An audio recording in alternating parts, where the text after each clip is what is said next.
Murderlord's thicket is plagued by thieving black paws. They snatch steel much worse though. More than Man-Things ever did. Murderlord blame think Filch and most loyal Warband help black paws when chasing Man-Things from Quayside. He warned threatened that assassins soon sniff-seek for all of us. At great risk, Filch beg for chance to prove loyalty to Murderlord. Black paws have burrows under river. Tunnels are well defended. Weak, foolish warbands can't conquer black paws in their burrows.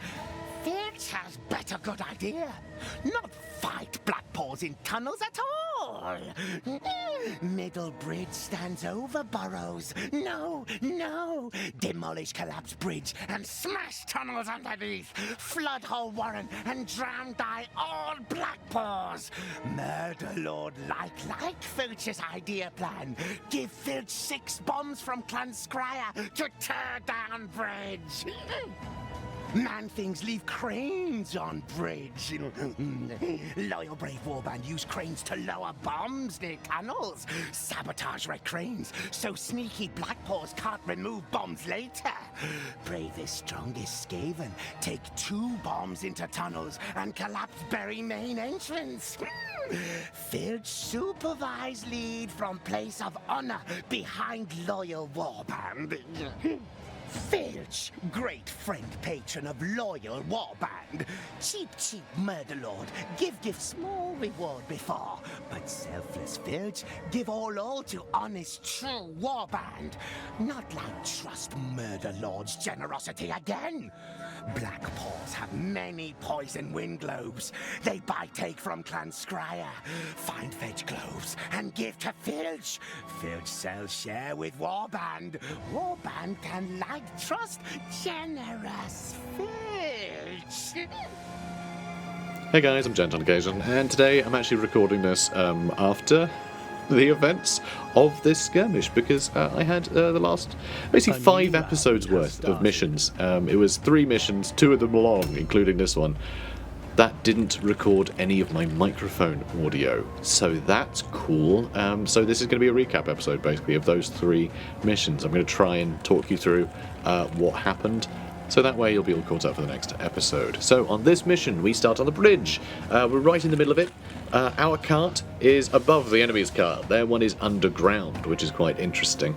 There are a couple of enemies poised to strike us from the sort of top of the ramparts, but the first thing we need to do is pick up some bombs, because we need to deliver these to the cranes. There are bombs within our cart, so we're going to grab a couple of those with 3 characters. I'm going to split them between 3 characters. They can all run in the different necessary directions. And Skitterskar can actually drop one off on the very first turn, which is very handy for us. Added. Objectives updated. And as you can see, once we deploy one, we then need to use the crane to get the bomb into position to complete that objective. And so Filch heads to the roof to deal with the first black Skaven that we encounter. He warp poisons himself and then dives on the guy because he's equipped with pistols. So, if we can get rid of more of his offensive points, and he has to switch weapon before he can do anything, hopefully he should be really limited in what he can do on his turn, and we can kill him pretty quickly.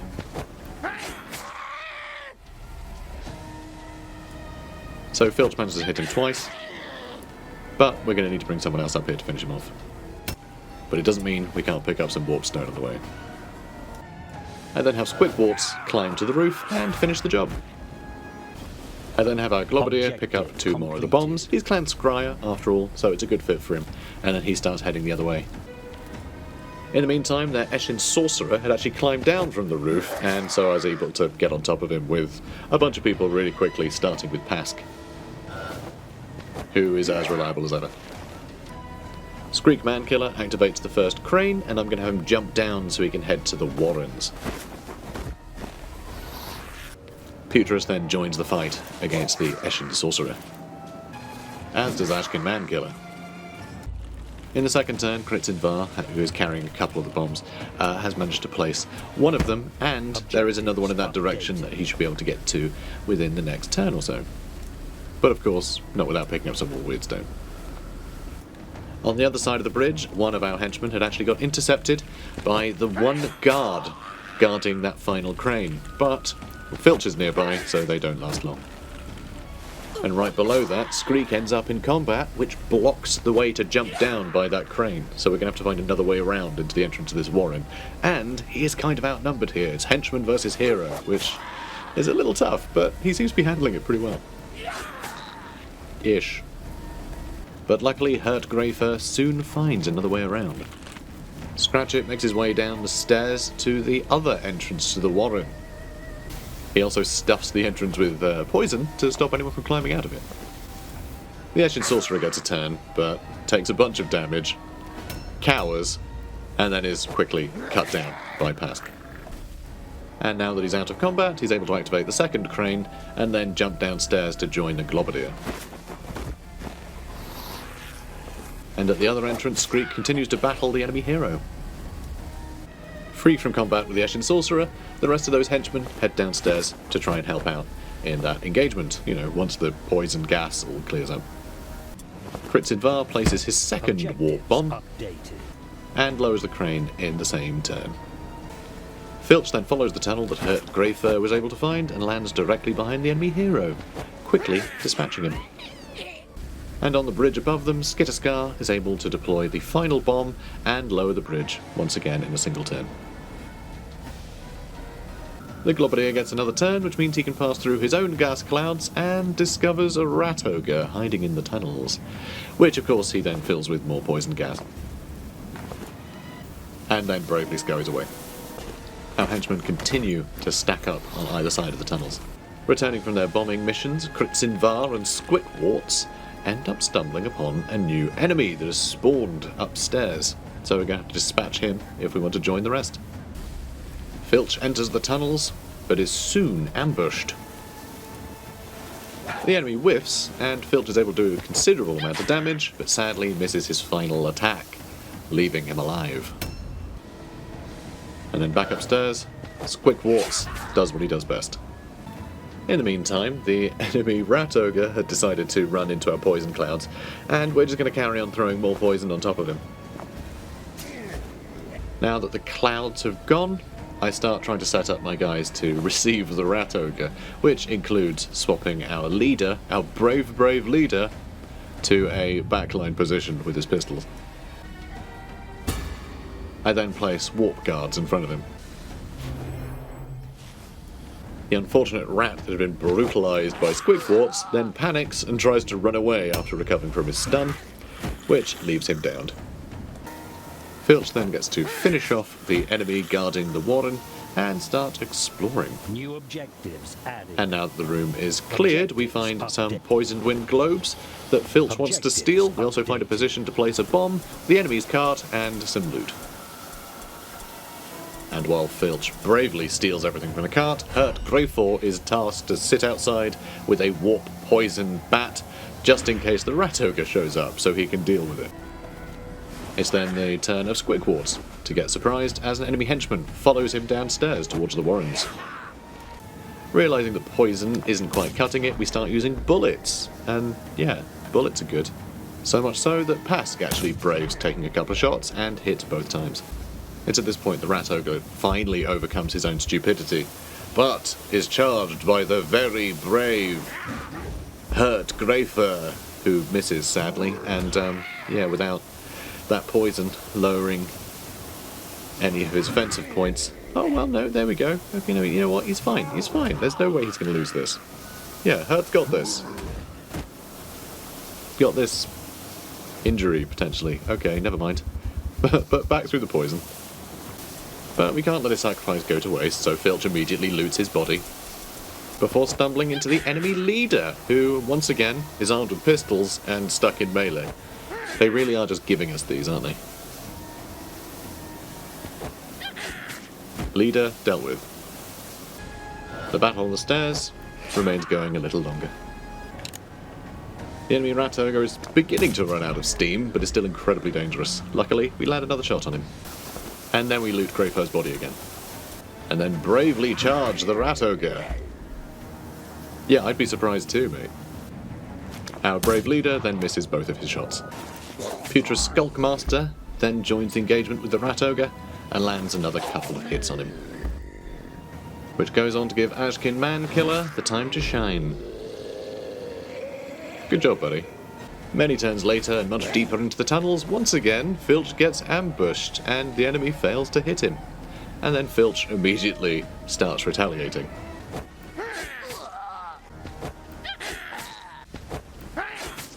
Freeing up the room that contains the last of the objectives. Objective completed. The battle on the stairs continues, now with shurikens.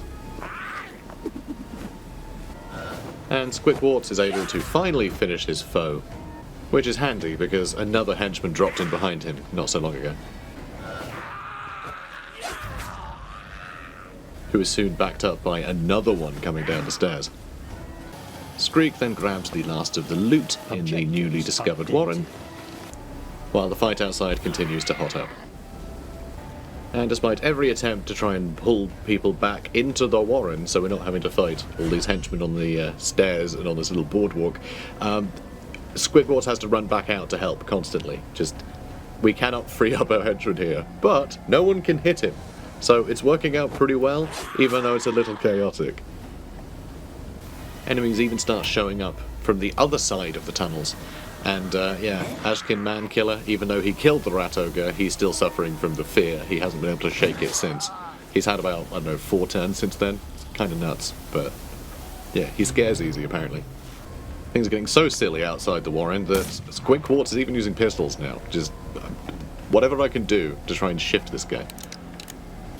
But luckily it's all over once Scratchit finally places the second bomb. Mission accomplished.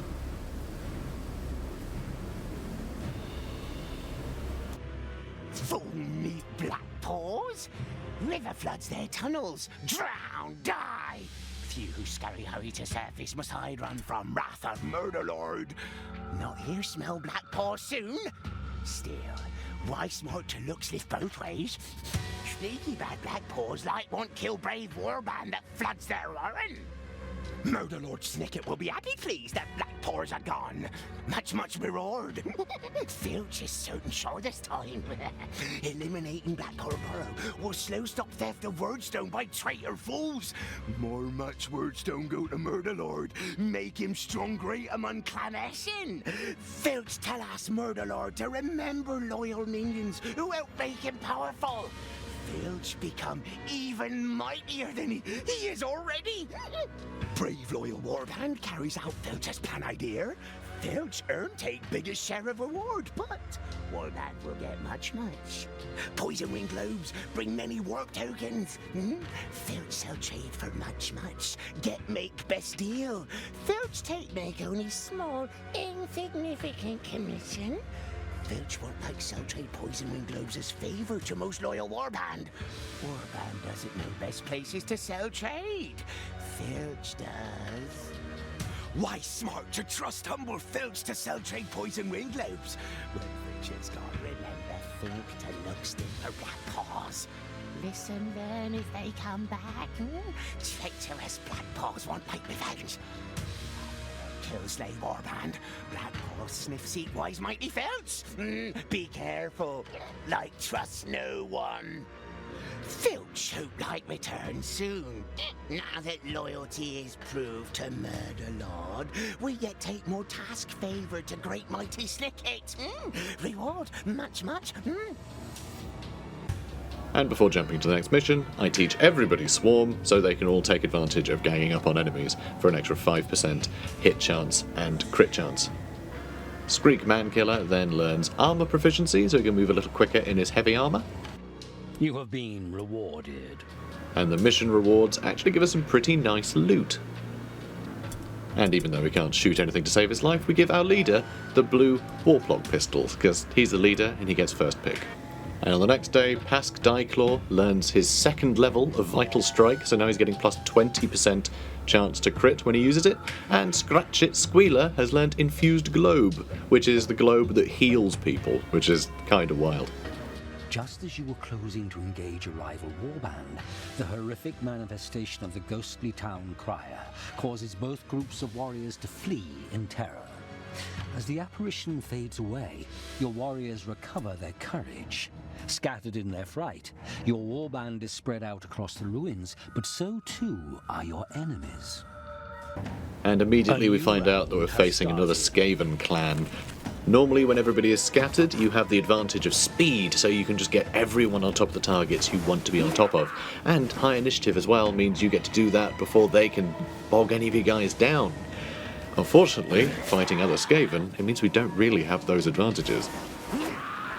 Immediately, the killer of rat ogres, as in man killer, or, well, rat ogre killer, really. Maybe we should update his name one of these days, I don't know. He gets caught out straight away. With Skitterskar's turn, it was time to take stock of where we were and our enemies, and we could see the Ashkin Man-Killer really was stuck on that side of the buildings.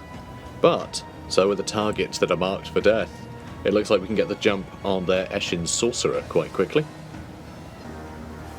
Seeing that he's equipped with pistols, I decide to warp poison and then charge, knowing that he's going to have to spend resources to change weapons to melee, and he's going to have fewer offensive points to get me anyway. So we've got him kind of penned in, but he might be a tough one to actually kill. Kritzinvar then locates the other target that is marked for death, and then a brawl ensues. A second foe comes and engages Man-Killer.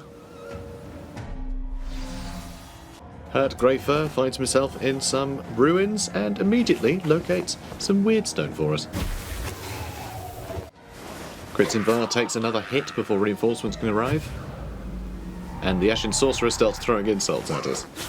And despite swapping weapons and the warp poison, he's still able to attempt a couple of hits on us. And now a third foe is dealing with Ashkin Man-Killer. And it's really not looking good. But luckily, Squickwarts is on his way. But isn't able to help too much. But sidestepping and with his back covered, he should be pretty safe. Kritzinvar then gets targeted from behind. Now he's also surrounded. Globria starts with a nice shot at an enemy, but he can also sneak past. That guy's not had a turn yet, so he's not in ambush stance. So we can make use of our boy here. We then decide that Ashkin Man-Killer's sacrifice will not be wasted, and, well, finish him off. It's a mercy, really. Though unfortunately, without Man-Killer there, there's no reason to stick around in that poison. And so Skitterskar then also ends up outnumbered. The enemy matching our speed is really causing problems, but Pask is on the case. If he can find his way out of this building, at least. He finally finds his way to Kritzinvar in order to try and help his surrounded buddy, hopefully leaving enough space on his right-hand side for another one of our guys to sneak in there and get him outnumbered. Though that doesn't feel entirely essential currently. It's finally time for our warp guards to get a go, and that's going to be especially helpful considering that they're kind of meant to be blocking enemies in position. That's sort of their role. So we loot some disappointing items, and then we try and position ourselves somewhere that's going to block this route through in case any more of the rats from the other side of the buildings get any ideas. We're even able to do a little bit of damage as well.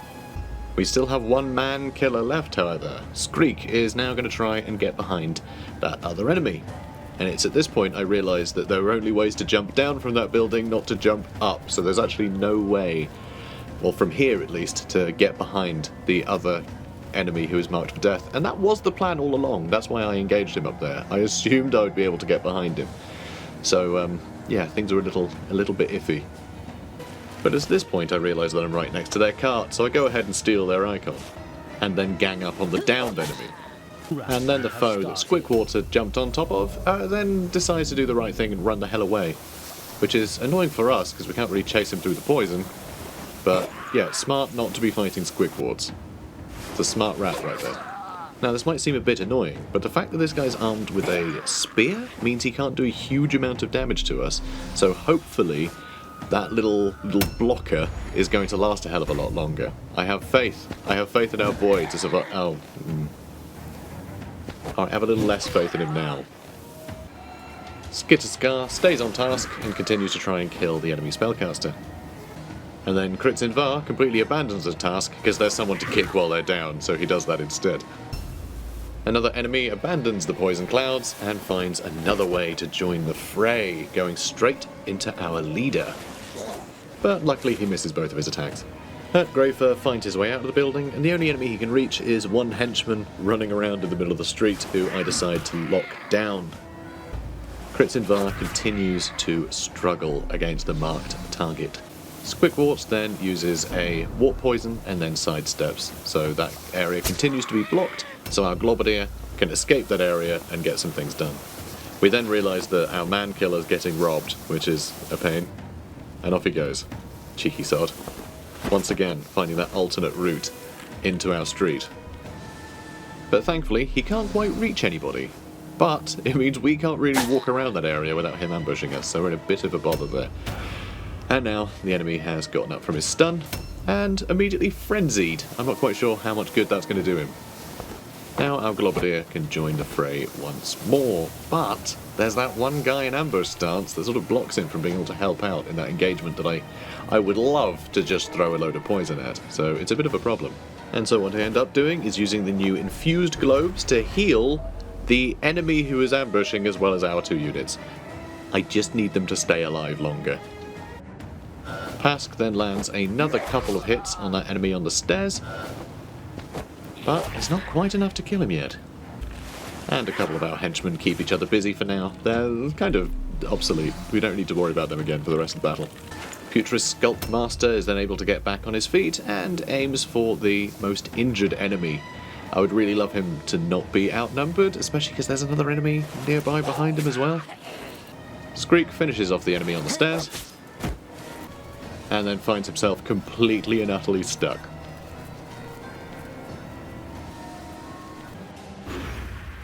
The poison continues to affect the enemy hero, and while he lands one attack, it's only with a spear. It only does 16 damage. He misses the next couple. So honestly, Putris is doing great. He's doing exactly what I needed from him here.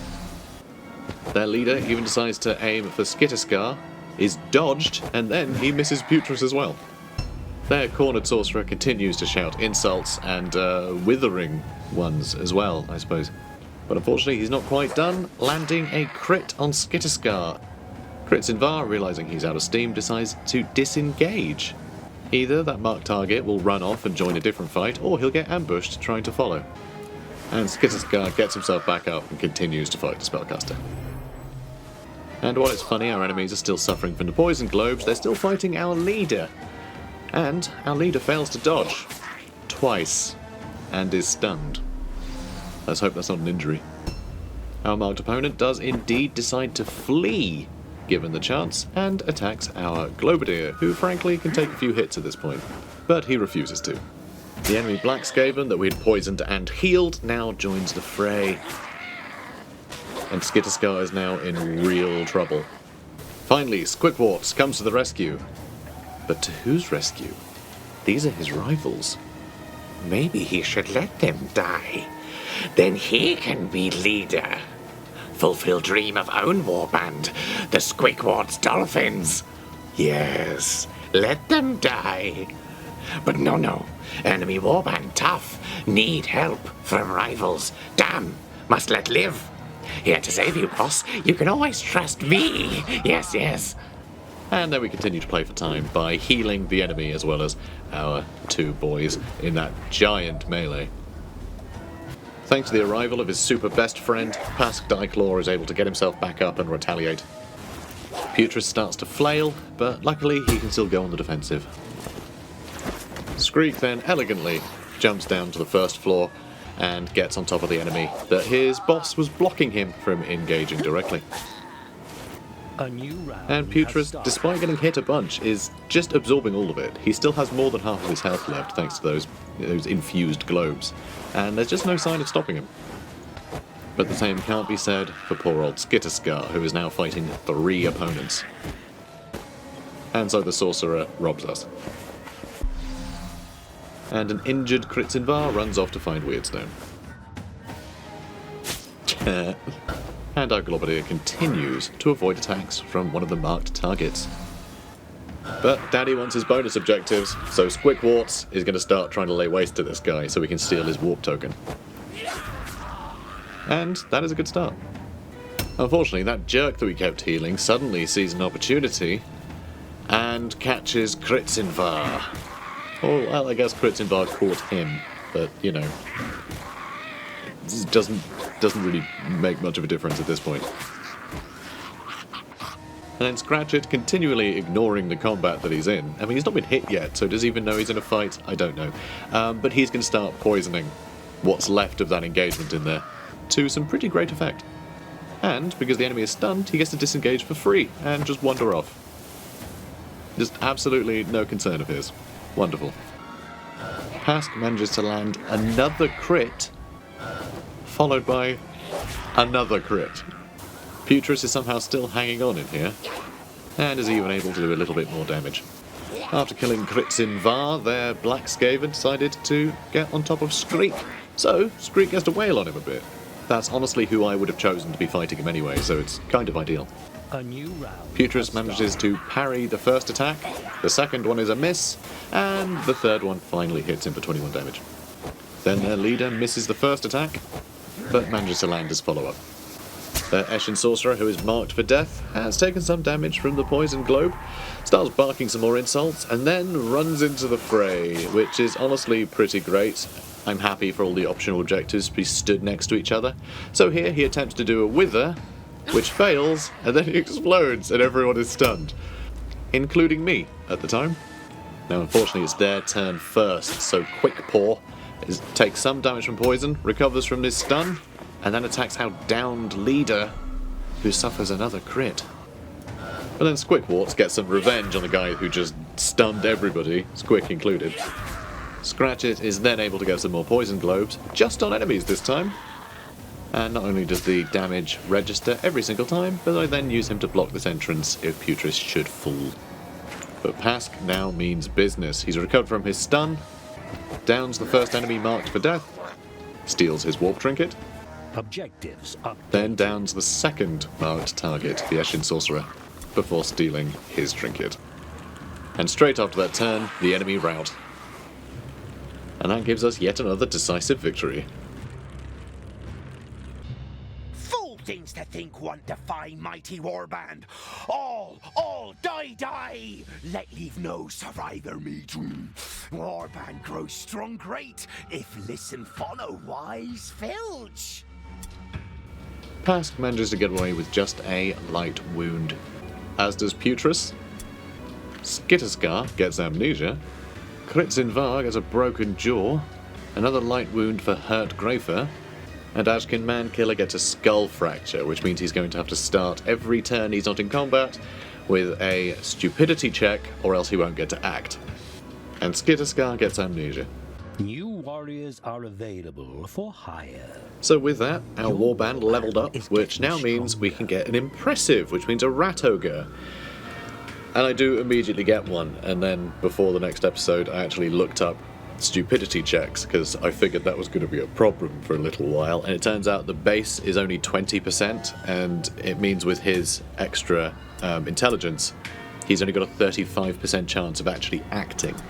But there is an ability called Guidance that Eshin Sorcerers actually have to start off with. And also Filch has it, and we can get our leader to have it as well if we want.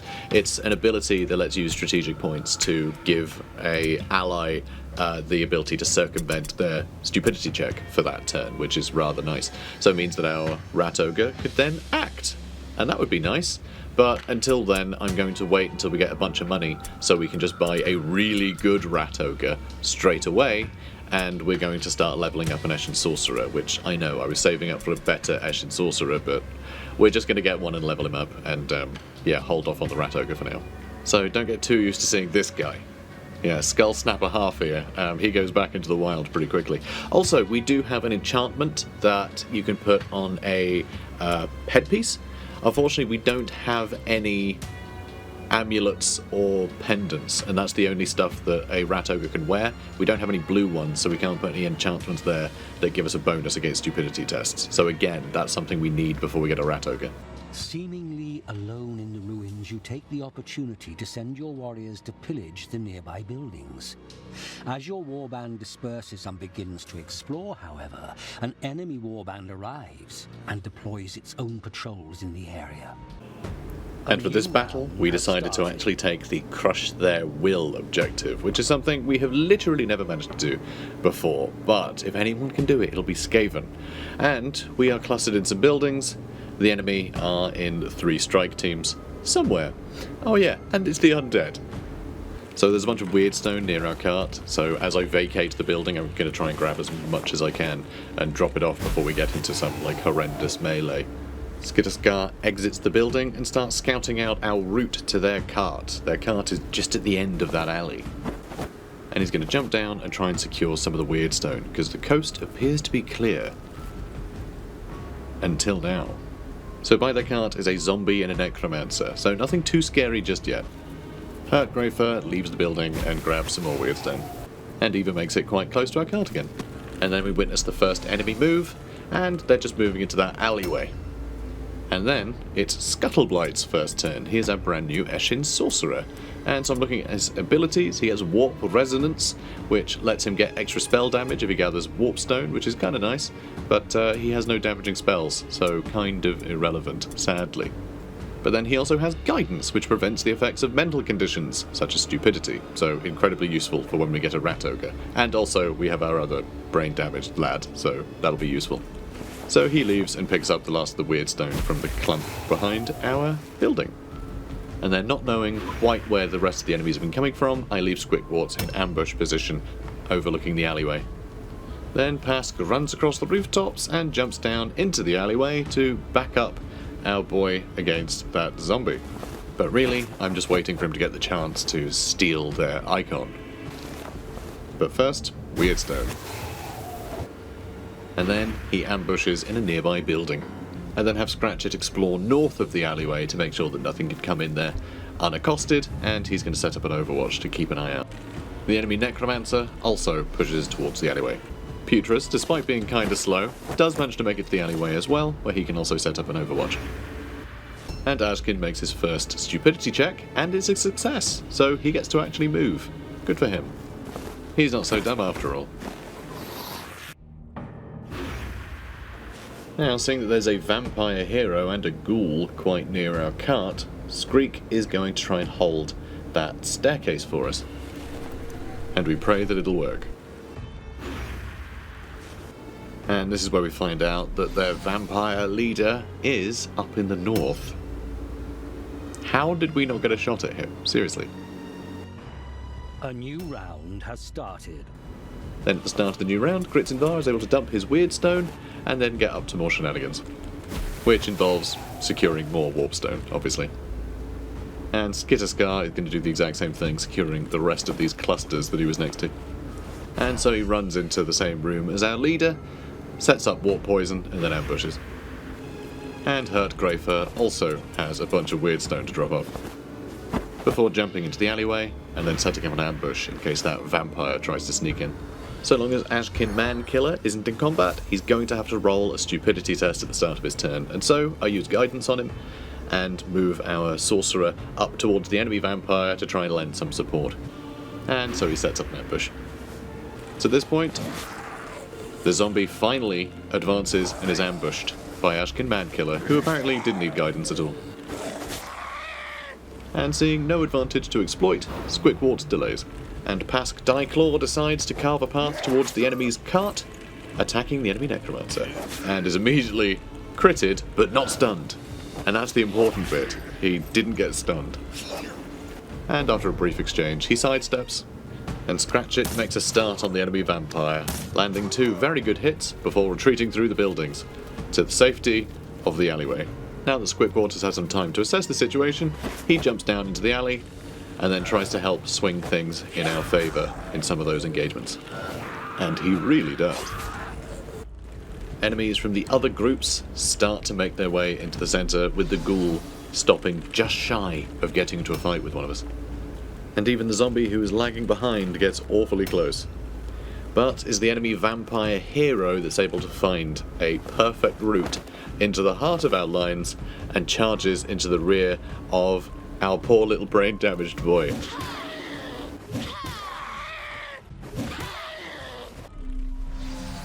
while things aren't looking great for him, things are looking better for our leader, who's managed to stack a bunch of poison on their necromancer and dodges attacks. Though he does do some kind of spell that I have no idea what that does. I then have Putris skulk between some of our enemies so he can hit that zombie while he's down, because if we can get this guy killed, we can free up Squickwarts to hit things that are a bit more dangerous. And though badly hurt is Ashkin Mankiller, who's able to finish the job and get 2 of our guys back out of combat. He then dodges and hopes for the best. Our Eshin Sorcerer ambushes a Necromancer, but of course their Vampire Lord is right next to us here, and a zombie as well. So while I had every other one of our guys vacate the area, he sort of got left behind a bit. Welcome to the Warband.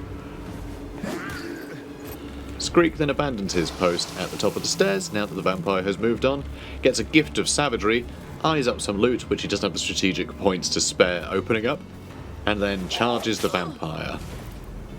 Now it's the vampire's turn, and he terrifies our Eshin Sorcerer, and then cleaves him in twain. And at that point we lose line of sight, so who knows where he is at the start of round 3. Kritzinvar also makes his way downstairs to join the melee to try and take down this vampire quickly. If their leader gets into this fight before we're able to clear her out, it's going to get real dicey.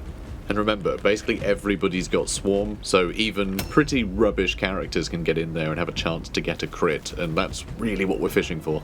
Though running out of room around the vampire, we then try and help our leader take down the Necromancer. He's quite a squishy hero, so it will help lower the enemy's morale quicker, and also it'll free up our leader to get damage into more dangerous things later. And that's why Hurt Greyfur is helping out too.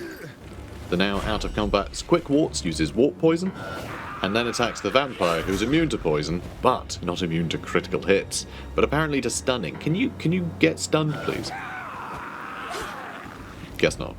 Pask is then able to stack some more poison on the Necromancers, because they are actually weak to poison. Well, not weak to it, but, you know, they're not immune to it like everything else in this roster. But, sadly, the Necromancer continues to survive, which means we're still stuck in combat. And a ghoul jumps into contact with Hurt Greyfur, but misses. Scratchit is then able to reload, and then he spots the vampire, landing another 2 hits on him, for a grand total of 120 damage he's done to that vampire so far. Pretty good going. Unfortunately, their loose ghoul is on the move, but luckily goes for Skreek Mankiller, who we know can hold up enemies in a fight for a while, so better him than, you know, one of our other heroes or something. Yes, like Squickwarts. Thanks, zombie. The Vampiress tries to finish the job, but misses her first attack. But not her second. She then taunts Squickwarts to lock him into combat, and then takes a swing at Kritzinvar as well. Succeeding in his all-alone test, the Necromancer takes a swing at Pask, which is dodged easily. He then casts the Idol of Death. I'd love to tell you what that does, but it's not like the game really tells you things. But luckily, fate granted me my revenge against the Necromancer for making me confused and angry. It's then that the other Necromancer decides to get a nice view of what's going on. Skreek failing his fear test means he's not going to be the most accurate against his targets, but he is able to land 1 hit before parrying. It's the vampire's turn again, and he's finally able to get into the melee, and he wants revenge against Scratchit for shooting him all those times. That's 2 big hits on the poor little guy. Kritzinvar, despite being scared, managed to land another 2 hits on the Vampiress. Skitterskar, meanwhile, manages to get the enemy Necromancer to a single hit point. Being able to disengage for free from a stunned enemy, he then runs towards the enemy wagon, discovers a nice shield while storing a fragment away so he has room for the idol, and then nicks it. That's right, we're still going for the bonus objective, guys. He then runs back towards the group, because in the south of the map, there's still an enemy Dreg, who hasn't been able to catch up to us. Hurt Greyfur gets the final hit on the enemy Necromancer, freeing up 2 of our characters. And then he begins the incredibly long battle against the ghoul. Him and that ghoul, ooh, they've got a history now. Squickwarts then succeeds in his fear test and lands a vital strike, stunning the enemy Vampiress, with a second critical hit finishing the job. It's at this point I make the decision that Pask is going to try and get a critical hit and stun this vampire, because, you know, everyone's doing it these days, and it actually worked. And I even said at the time, hey, if we get a crit on this guy, then our Globadier can disengage. And, like, I know it's a long shot, guys, it's never going to happen, but, like, I think we got to try it, because then we can shoot him a couple times, and then it'll be great, and it'll work out great. It's not going to work out, right, is it? And then it happened, and then we got the crit, and that was insane. And I don't know what to say. But of course, we then get that free disengage, which means that we save all of our resources to reload and shoot at stuff. But instead, I decide I'm going to heal 4 of our guys at a time twice. So yeah, an extra 30 health for 4 of our rats. That's really going to help them in these prolonged fights, especially against a bunch of their henchmen that can't really hit us. And they're running out of dangerous things, so yeah, we've really put the nail in their coffin once and for all, I think. No, it doesn't mean they've given up yet. And there is one more zombie that hadn't got into the fight yet. They've attacked Kritzinvar, who of course wasn't fighting anyone. So this is actually what I would want, because I just want to bog all the enemies down while I try and get their idol back to our card. And given how hard our Skaven are to hit nowadays, and that they can heal, I really don't see the enemy getting out of these combats for quite some time. So we should have all the time in the world. Well, I'm a little worried about our leader fighting theirs, because we can't really afford to kill him, because then morale will dip too low, and if morale dips too low, then the game ends before we do the bonus objective, which is pretty grim. But luckily, Putrid Skulkmaster is going to be able to help us deal with that vampire, and he's an extra target for him, so hopefully he can take some of the attacks. Now the enemy Necromancer, the surviving one, is trying to just blast us with spells from the rooftop.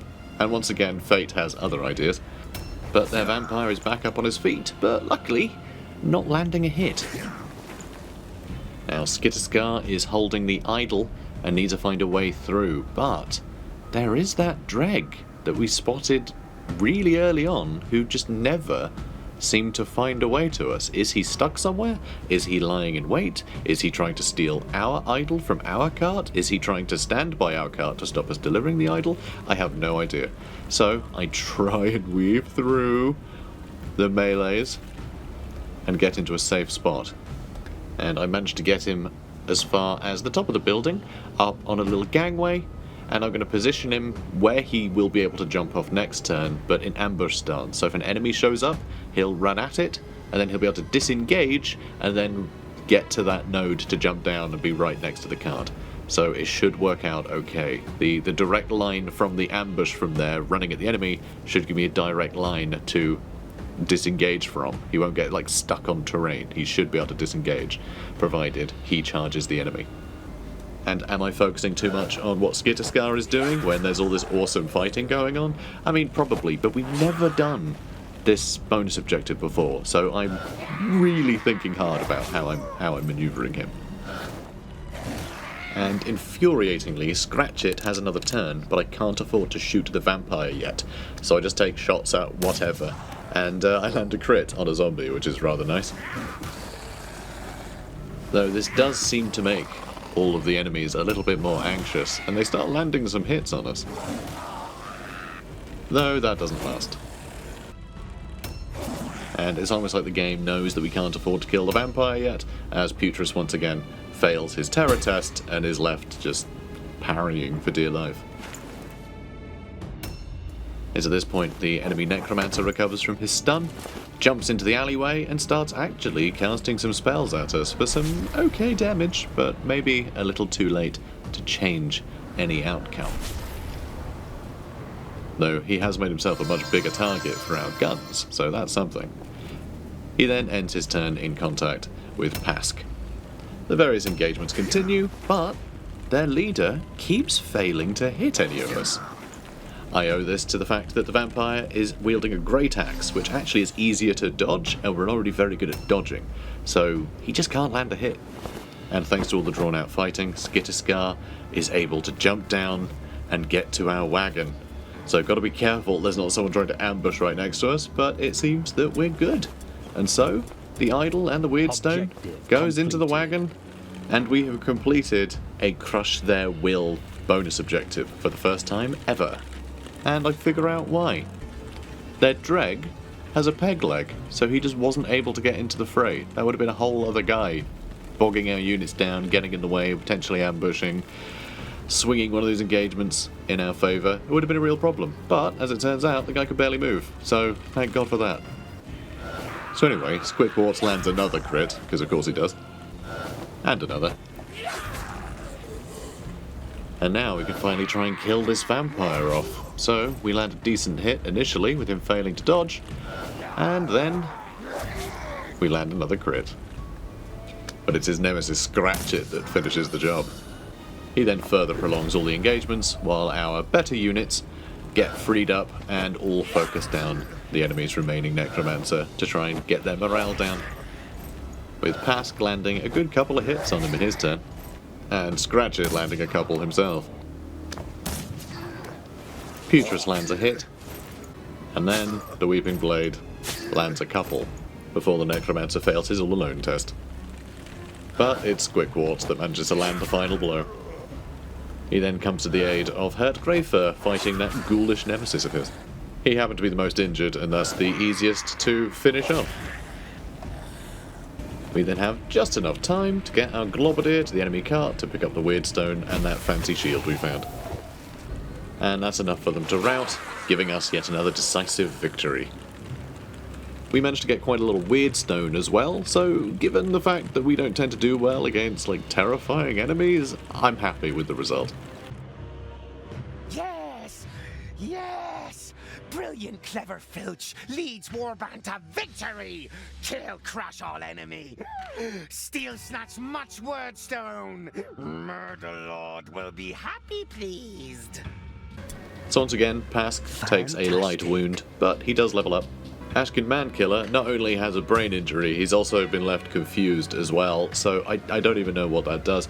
But honestly, he might just be completely brain broken at this point. I have no idea if he is ever going to be of use. We might just need to have our Ashen Sorcerer just lead him around the place and look after him. He needs a full-time carer. And luckily his carer fully recovered, so good for him. So that's the end of our recap. So this was a huge amount of effort to recover, really, for you guys. This is obviously 5 episodes worth of content that obviously just turned into this, which sucks a bit, and it took just as long to edit it all and to do the voiceover for it, just to try and get it out of the way so we can get back to normal scheduling. So it basically means I've lost 10 episodes worth of time recording all this and, like, you know, sorting it all out. So yeah, I'm way behind schedule, so I don't know if this is going to upset the schedule more than it already has. We did miss an episode as of me recording this today, but yesterday as of you watching this, so I don't know if I've managed to get more done. I don't know if I'm going to need to just, like, chill tomorrow and there'll be another day's break before we get back into normal scheduling. I might do that just for the sake of getting a lot recorded and, you know, getting a bit of a backlog going, because if I'm against the wall like that, it's just always stressful and I end up rushing, and yeah, you know what I mean, rushing episodes of Mordheim, believe me, that's dangerous business. So anyway, I hope, like, hopefully it won't upset the schedule, but please bear in mind that that might happen, and these things are unavoidable given the circumstances. But yeah, guys, I really hope you enjoyed this. Obviously it's very different, but we'll be back to normal scheduling soon. So cool.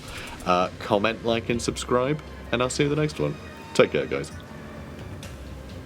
Inhuman creatures filtered into Mordheim, staking their own claims. An endless pilgrimage of the greedy and ambitious fighting and dying in a place now called the City of the Damned.